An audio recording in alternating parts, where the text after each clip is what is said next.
and established. That pesky prophet from the Jewish perspective was Jesus. So it was in that period of time when there was a kind of religious competition that was growing up within the Greco-Roman Palestine that the rabbis finished the canonization process and determined that from henceforth, from this point on, there's no more revelation, there's no more prophecy. Mohammed, of course, didn't know that. And so he was sorely disappointed when he came to Medina. The Jews did not accept him. Mohammed represented a new religion, a new religious movement. Establishment religions don't usually like new religious movements. Let's assume that we are all religious people and that we belong to a religious establishment. What do we call new religious movements in our own generation? We call them cults. We don't even give them the honor of being a new religious movement. And cult leaders are, not good people. Right? So whenever new religious movements emerge in history, and new religious movements emerge in every generation in history. A study was done in which in 1984, I believe, there were functional in the United States over 1,000 new religious movements that were identified by this social study. Right? Most of them fail. Almost all of them fail. They fail because, for a lot of reasons. One of the reasons is because establishment religions try to make them fail. We don't want our children to go off somewhere and engage in strange religious behaviors and not come home for Pesach. Right? So Muhammad was a representative of a new religious movement, and he was opposed most strongly by the religious establishment of his own native city, that was in Mecca, and that was the idolatrous or the polytheistic establishment. Now, what literature or information do we have that's closest to the moment of emerging religion? What do we know? Think about that in terms of Judaism and Christianity and Islam. Where do we go if we want to learn about what happened at the moments of the emergence of the religion? Where do we go? Where's the information? Scripture is the closest to the moment of emergence. So if you want to know about the ancient biblical world and the emergence of ancient religion, biblical religion, we go to the Hebrew Bible.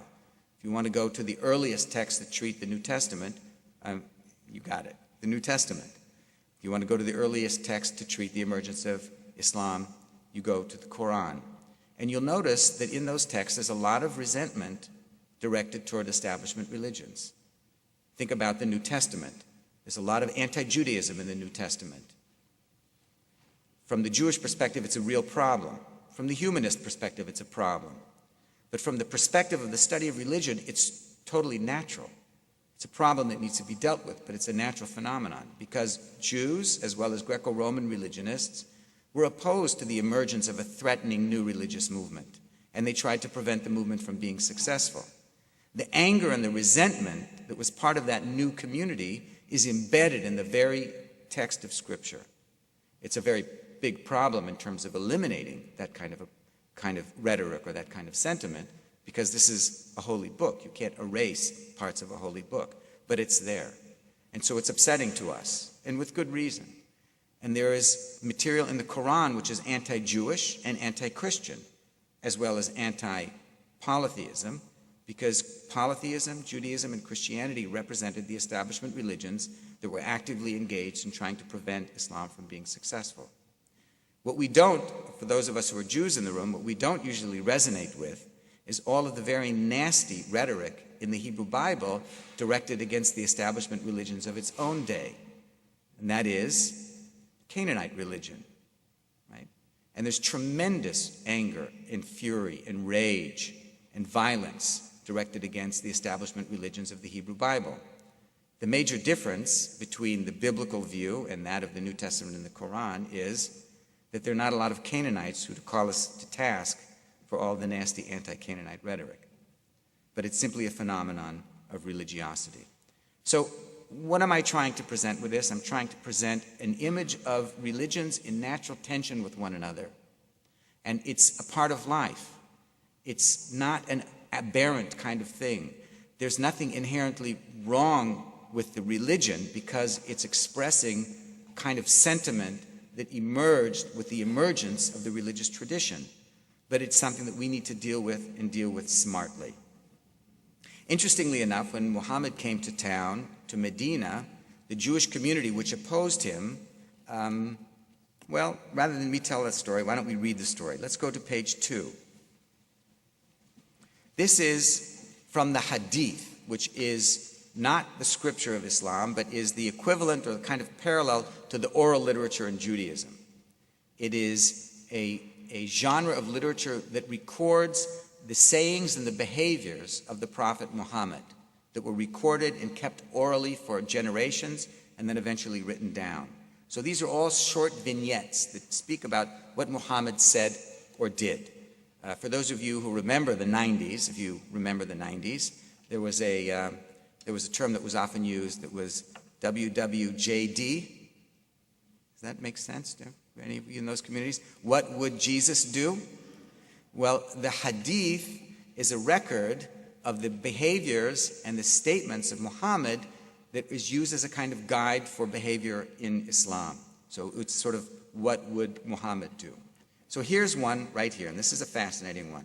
Asim ibn Umar ibn Qatada told me, this is the narrator, on the authority of one of the elders of his tribe, this is a tribe in Medina, in the town where the Jewish community lived that Muhammad immigrated to, that when the apostle, that is a reference to Muhammad, the messenger, when he met them, he learned by inquiry that they were from the Khazraj tribe and they were allies of the Jews. Khazraj were non-Jewish Arabs living in Medina who were in an allied relationship. So Muhammad invited them to sit with him, and he expounded to them Islam, and he recited the Quran to them. Now God had prepared the way for Islam in that these Arabs lived side by side with the Jews, who were people of scriptures and knowledge, while they themselves were polytheists and idolaters. The Arabs had often raided the Jews of their district. Now the Jews were settled, and they were date plantation owners. They often raided the Jews of their district, and whenever bad feelings arose, the Jews would say to them, "A prophet is going to be sent soon. His day is at hand. We'll follow him, and we'll kill you by his aid, just as these ancient tribes of Ad and Iram perished." These were ancient tribes that were no longer in existence in Arabia, and there were ancient legends about them, but they had disappeared. So when these pagan Arabs heard the Muhammad's message, they said to one another, "This must be that very prophet of whom the Jews warned us.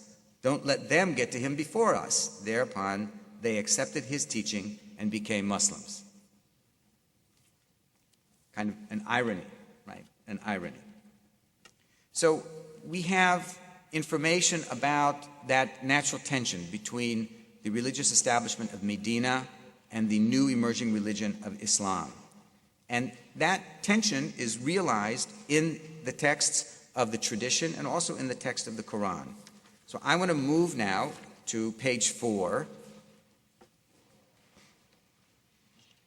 And let's take a look here at this is now scripture. Now, sometimes we read this material and we wonder, where is this coming from? What it's really doing is reflecting the historical reality of the tension between an emerging religion and an establishment religion. Now, the reference of people of the book, Jews like to call themselves, we like to call ourselves people of the book. Do we know what's the origin of that term? The Quran. That's right. The Quran is actually the origin of the term people of the book. And who does it refer to? It refers to the Jews and the Christians, because the reference means people who had received a book of prior revelation before the revelation of the Quran. Right? So here's the text. Many of the people of the book would like to return you to unbelievers after your having believed, because of envy on their part after the truth has become clear to them. But forgive them and be indulgent until God gives his command, for God is the power over everything.